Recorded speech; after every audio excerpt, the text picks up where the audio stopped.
Le secrétaire exécutif du Conseil consultatif de la jeunesse est allé présenter au président du Conseil supérieur de la liberté de communication sa doléance au sujet de la protection de l'enfance et de l'adolescence. Certains programmes diffusés dans les médias congolais, selon lui, ne participeraient pas aux bonnes mœurs de la jeunesse. Aujourd'hui, il est parfois regrettable de voir que certains contenus ne soient pas de nature à promouvoir les bonnes mœurs, mais plutôt à entraîner la dépravation des mœurs.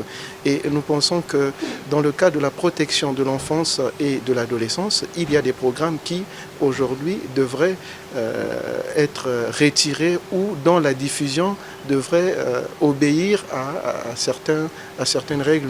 Pourquoi pas voir que certains programmes ne soient pas diffusés aux heures où les enfants peuvent avoir accès à la télévision.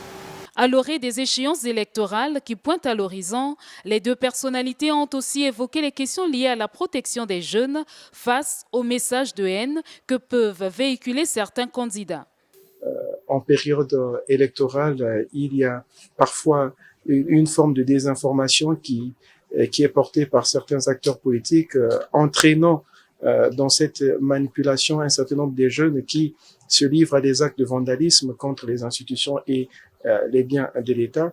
Et donc, il était important pour nous de regarder avec le régulateur quelles sont les dispositions qui sont prises afin de protéger nos jeunes. À l'issue de cette rencontre, Juste Bernardin Gavé s'est félicité de la nature de l'échange qu'il venait d'avoir avec le Conseil supérieur de la liberté de communication, qui augure des lendemains meilleurs pour la jeunesse congolaise.